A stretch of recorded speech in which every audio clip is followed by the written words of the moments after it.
Hello and welcome to the channel.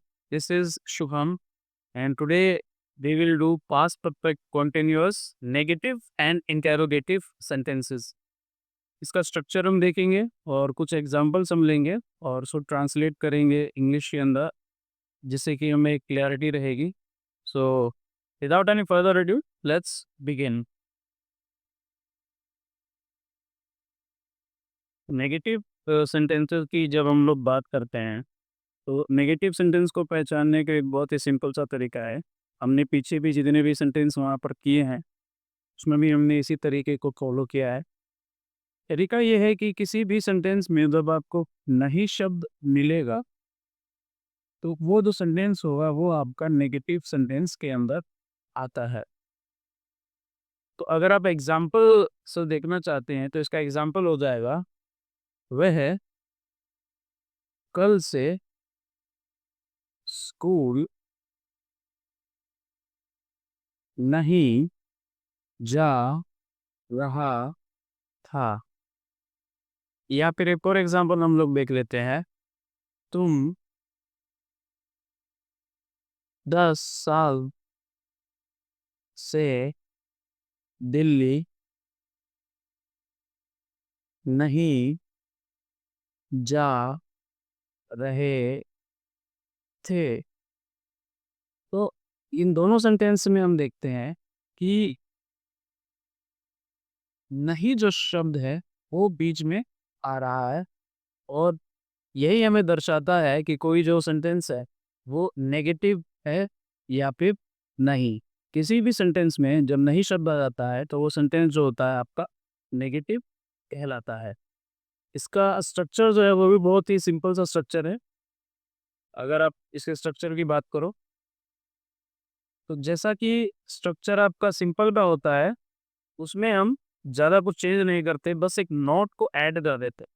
जैसे कि simple का आपका स्ट्रक्चर है subject plus had plus been plus verb की first form plus ING plus object plus since या फिर फोर.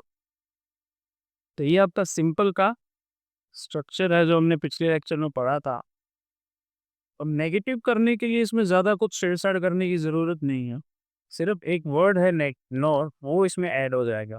तो कहाँ पर ऐड हो जाएगा, वो ध्यान देने वाली बात है. जैसे subject plus had plus not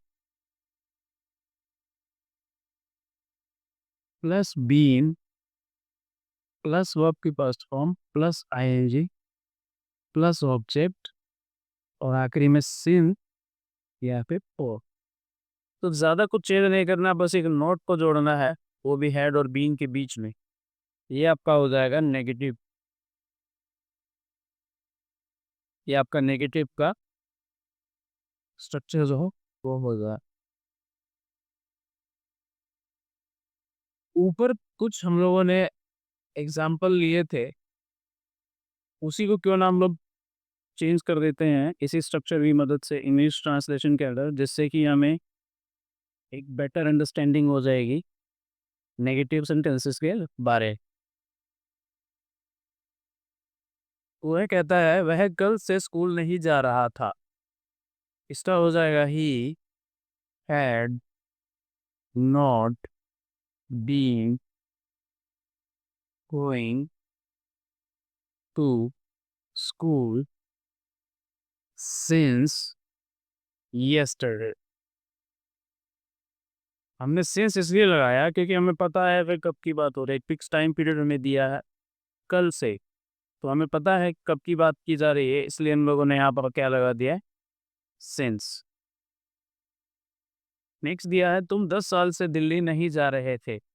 इसका हो जाएगा you had not been going to Delhi for 10 years.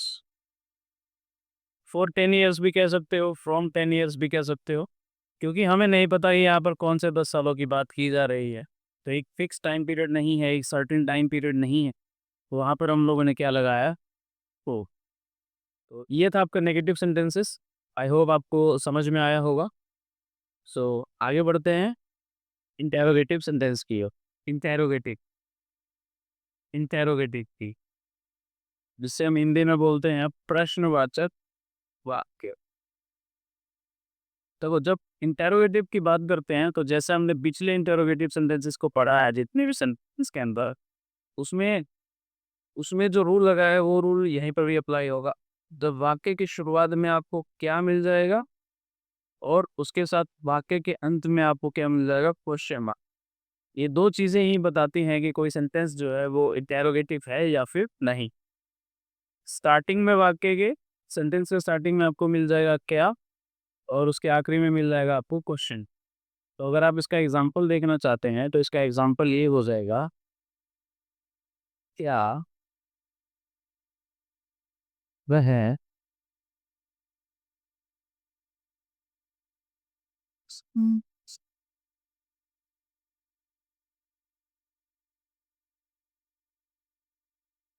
क्या वह कल से स्कूल जा रहा था। एक और सेंटेंस हम ले लेते हैं, क्या राधा 10 सालों से भोजन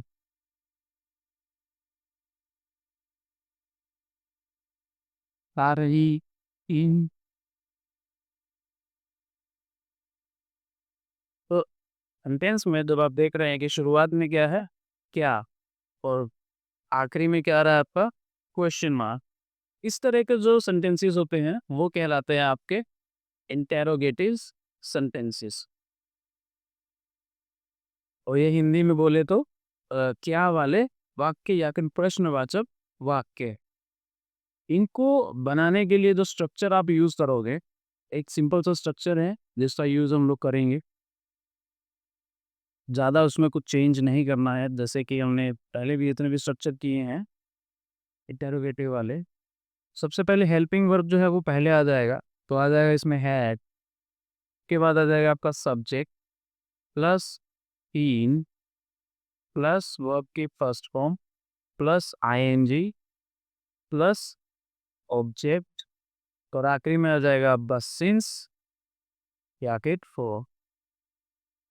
ये आपका, और सबसे आखिरी में आ जाएगा क्वेश्चन। क्वेश्चन मार्क आपको नहीं बोलना है, बहुत ही इंपॉर्टेंट चीज़ है। यही हमें बताता है कि कोई सेंटेंस जो है वो प्रश्नवाचक का इंटेरोगेटिव है, अदरवाइज नहीं। सो हमें इसको भूलना नहीं है। स्ट्रक्चर में भी हम इसको लगाएंगे, और जब आप सेंटेंस को ट्रांसलेट करोगे वहाँ पर भी हम इसको लगाएंगे। सबसे पहले क्या वह कल से स्कूल जा रहा था, सी का बना लेते हैं, had had he been going to school. कल से दिया हुआ है यानी हम एक फिक्स टाइम दिया हुआ है, तो सिंस का यूज करेंगे, going to school since yesterday, और आखिरी में लग जाएगा आपका क्वेश्चन मार्क। इस तरीके से हमें जो है सेंटेंस को ट्रांसलेट करना होता है इंटेरोगेटिव सेंटेंसेस में, पास्ट परफेक्ट कॉन्टिन्यूअस टेंस के अंदर। क्या राधा 10 सालों से भोजन पका रही थी, had Radha been cooking food. अब कौन से 10 साल हमें नहीं पता, तो ये एक अनसर्टेन टाइम पीरियड दिया गया है जहाँ पर हम लोग फो या फिर कोर की जगह पर फ्रॉम का यूज करते हैं। Had Radha been cooking for 10 year, और आखिरी में आ जाएगा लो क्वेश्चन। आई होप आपको समझ में आया होगा इंटरोगेटिव और नेगेटिव, कैसे इंटरोगेटिव की आइडेंटिफिकेशन की जाती है, कैसे उसका स्ट्रक्चर बनता है, सिंपल से कैसे अलग होता है, कैसे उसको ट्रांसलेट करना होता है। और उसके बाद आइडेंटिफिकेशन आपने कैसे करना है इंटरोगेटिव सेंटेंस का, उसका स्ट्रक्चर कैसा होता है, और उसको कुछ एग्जांपल्स के साथ हम लोगों ने ट्रांसलेट किया इंग्लिश के। आई होप आपको क्लियर हुआ होगा। तो आज के लिए इतना ही, बाकी अगले लेक्चर में, till then stay safe, stay healthy.